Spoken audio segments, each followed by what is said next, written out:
Vous en avez encore 800 qui sont là-bas ou ici, qui ont des liens avec un certain nombre de camarades qui sont présents en France. Donc malheureusement, ce qui s'est passé n'est aucunement une surprise. Ça correspond à des scénarios sur lesquels les sécurités, les forces spéciales travaillent. On savait que c'était vraiment l'horreur qui était redoutée. Elle est arrivée. Il y aura d'autres exemples.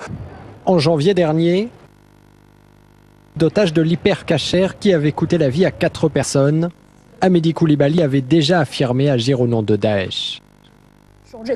Bernard Tellier est sur ce plateau également. Bonjour, vous êtes un ancien du GIGN. Quand on voit l'intervention dans le Bataclan, quand on parle d'actes de guerre, qu'est-ce que cela vous inspire? Alors on voit les propos assez forts du président de la République, mais comme vous l'avez si bien dit, nous n'avons plus les moyens de tenir les promesses de la République. C'est-à-dire qu'on est tellement affaibli, aussi bien par nos unités police, gendarmerie intérieure que par les unités militaires extérieures, qu'on ne peut pas faire face à tout ça. Donc il y a deux solutions. Soit on augmente nos effectifs et réellement on va faire la guerre là-bas, c'est-à-dire qu'on met des troupes au sol, et des frappes aériennes ça ne suffit pas, il faut vraiment mettre des troupes au sol.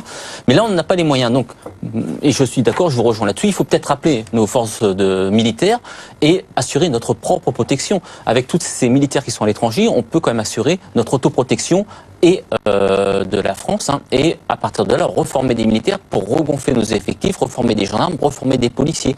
Mais il faut penser à notre propre protection.